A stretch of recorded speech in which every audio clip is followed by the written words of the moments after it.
What a great time to be a Giant, be a fan of the Giants. Like, we have something going here. We're building something special, and, you can see it from the outside and inside. It's even more beautiful. Reflecting on everything that got me here, just to see that uniform, and, I watched, that's the team I watched the most growing up because my dad was a Giants fan, so. Once a Giant, always a Giant. For me, it's only a Giant. Welcome, everybody, to another edition of All In with Art Stapleton, a New York Giants podcast brought to you by NorthJersey.com and The Record. I'm your host, Art Stapleton, and it's after midnight. Opening night has come and gone, and I'm not sure how many words you could come up to describe the New York Giants and their performance against the Cowboys on Sunday Night Football, but here are a few. Embarrassing, humbling, outplayed, outcoached, outclassed. The Dallas Cowboys 40, the New York Giants 0. It is the biggest blowout, shutout loss in franchise history for the Giants. And if you had come up with many ways to describe and to predict what would have happened for the Giants tonight, I would have never imagined 40-0 and losing the way they did. Now, let's be honest. If you look back, and it's very easy to take a global view now and look and say, well, the offense, that really the first team only played one series, and they had one series against Carolina. Well, the reality is they had one series in the preseason, and they had one series to feel good about themselves tonight. I mean, let's be honest. That game starts, and at one point, Daniel Jones had 19 yards rushing. Saquon Barkley had 19 yards rushing. The Giants were driving. They were jabbing, punch here, punch there. The Cowboys were on their heels. And in a series of plays, Andrew Thomas has a false start.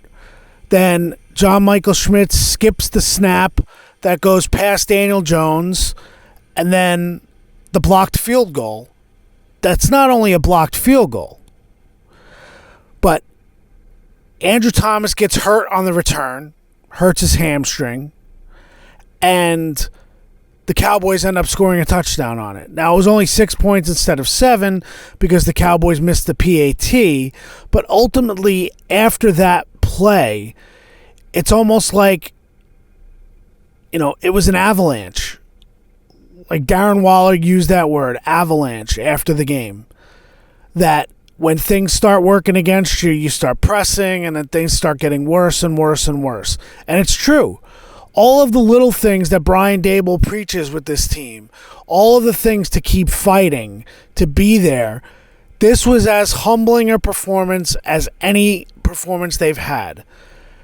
And now you want to look back at the Eagles in the playoffs last year, and when that game is over, you have an off season to lick your wounds, to recover, to try to get back to where you need to be in order to compete. And the Giants took the field tonight believing that they did those things this offseason. And then to go out and lose the way they did and be non-competitive after that first series, there's a lot of soul-searching that needs to be done. Now, Xavier McKinney did say, look, it's only one game.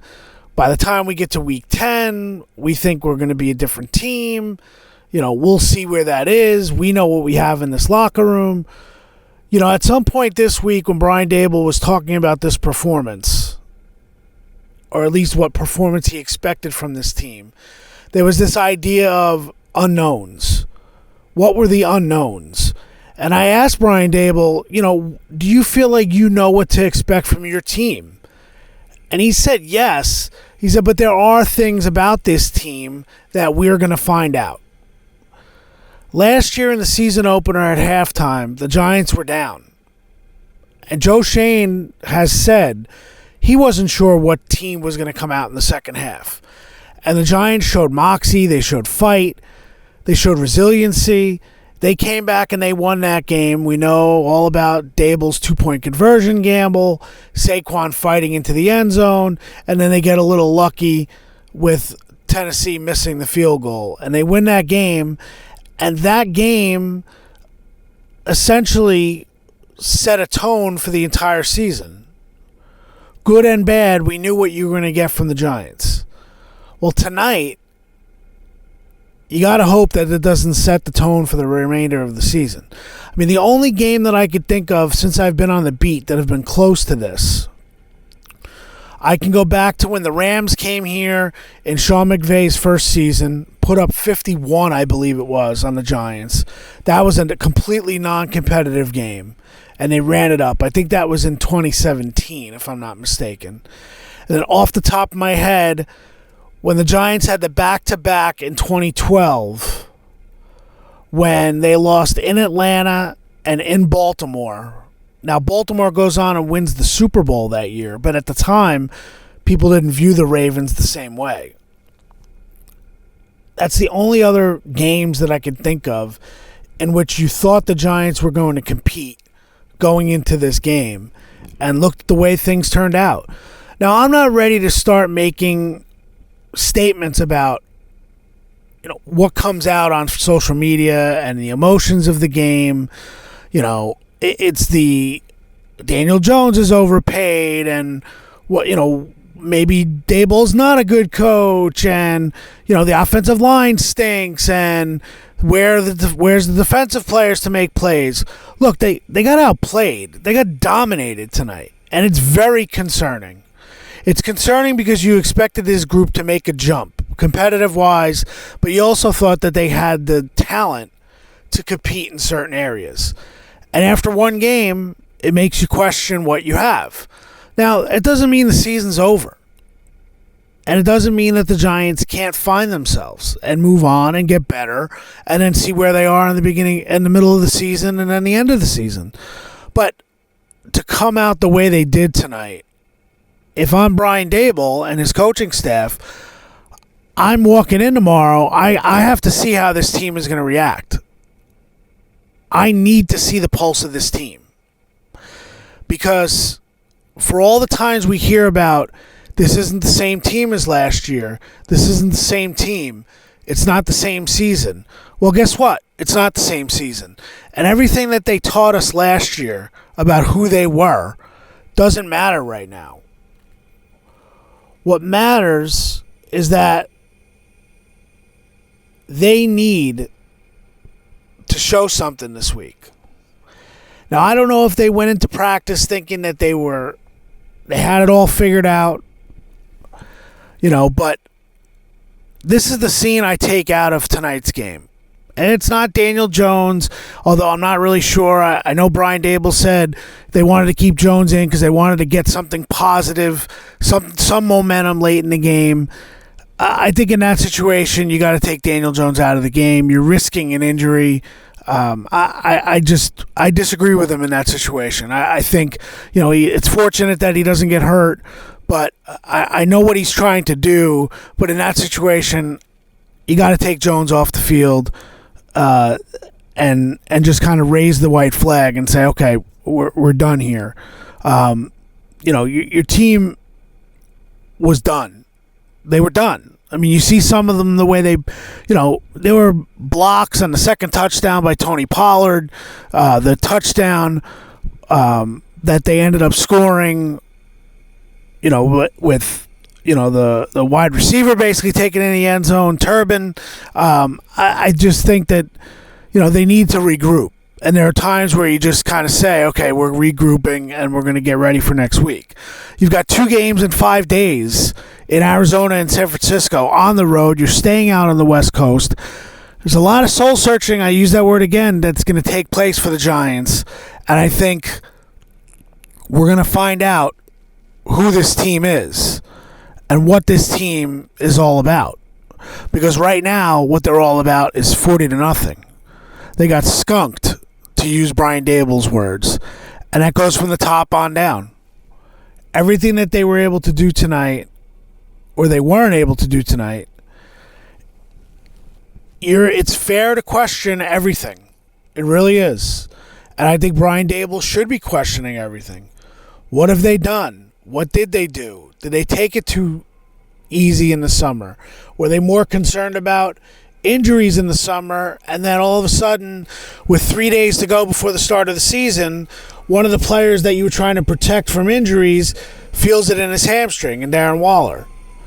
And then in the first series of tonight, one of your most reliable players, Andrew Thomas, hurts his hamstring trying to chase down a blocked field goal that ends up becoming a touchdown anyway. Now, one of the scenes that was really frustrating, I would think, for the Giants is the fact that Andrew Thomas did not have a great game. It's the second time against the Cowboys. Last year in Thanksgiving, he wasn't at 100% because he had the flu. This time he's not 100% because after the first series, like I said, in that return of the blocked field goal, he does something to his hamstring, whether it's a tweak, whether it's serious, we'll have to wait and see. But he was not right. And he's sitting in his chair in front of his locker, kind of facing his locker, talking barely above a whisper. He's a guy that you just gave $117.5 million to. And deservedly so. Andrew Thomas is one of the best offensive linemen in football. At 24 years of age, what he's done, you want him on this team. You need him as a centerpiece, as a cornerstone. But he played poorly tonight. And there are factors in there, but like the several teammates said for everyone, there's no excuses. So with no excuses, the Giants' best players have to look at themselves and say, how are we going to change this? How are we going to fix this? Now, I would not look at next week's game in Arizona and all of a sudden say, it's a walkover. I mean, think about the way people were looking about that Arizona game last week, or even yesterday. Well, whatever they do with the Cowboys, they're going to beat the Cardinals because the Cardinals are laying down, and the Cardinals are tanking for Caleb Williams, and, the Cardinals this and the Cardinals that. The way the Giants performed tonight, I'm not sure if they beat any team in the NFL. Now, there aren't many teams in the NFL that can exploit what the Giants didn't do right tonight like the Cowboys did. I mean, let's be honest. It's probably the Cowboys, the Eagles, and the 49ers. Now, it turns out the Giants are going to see the 49ers in 2 games. So, they better correct what went wrong. And I think tomorrow's a big day for the Giants and how this team ends up into the locker room. Now, you've got a lot of young players on this team, a lot of players who, thought they had an identity as far as this team goes. This is the identity now. You just got embarrassed on national television. What are you going to do tomorrow and next week to make sure that when someone punches you in the mouth, that you stand tall and you fight back? Because right now they got punched in the mouth and they didn't fight back. Now, I'm not saying they quit, because Brian Dable seemed to take a little issue when he was questioned about their effort and their attitude. I don't think their effort was in question, but you start doubting yourself and you start changing the way you're playing and you're not fighting back. The Giants didn't fight back tonight. Once the Cowboys landed that left hook with the blocked field goal for a touchdown, and then that fluky interception that turned into a pick six for Daniel Jones in Saquon's hands, big hit by Diggs, pops into another Cowboys' hands, and he runs it in for a touchdown. They were fluky plays, and they go against you when things start snowballing. And that's what's happened. So, a lot of things to fix for the Giants. I think there's physical and I think there's psychological. And as confident as I was that this team would compete tonight, I don't know how they're going to react to this. I'd like to look back at last year and think, okay, I knew last year's team would fight and scratch and claw. The last 2 games this team played, the one in the playoffs against the Eagles and now this one, they were non-competitive for much of the time out there. And that, to me, is concerning. If I'm the Giants, I'm looking at that, and I've got to nip that in the bud. Because like John Mara said, and I'll leave you with this, and I'm sure Brian Dable will have heard it from someone and thinks about it himself. John Mara made the comment in the offseason. It was flippantly. And he tried to make a joke. But he said right now Brian Dable is like Bono walking around New York City. But it's very easy to go from Bono to Bozo. And New York You know the NFL is going to do whatever they can for tonight. The fodder that Brian Dable and the Giants gave them to make this team a bunch of bozos.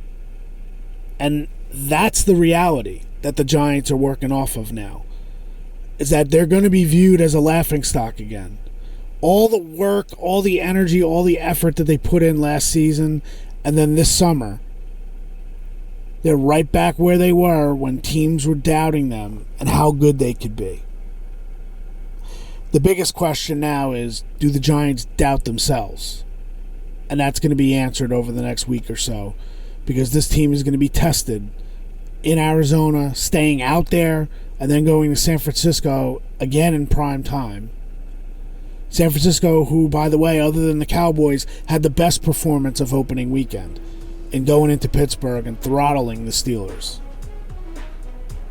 So that's where we're at. But you know what? Nothing's changing with me. We're all in our coverage on the Giants. We hope you stay all in too. We'll catch you this week.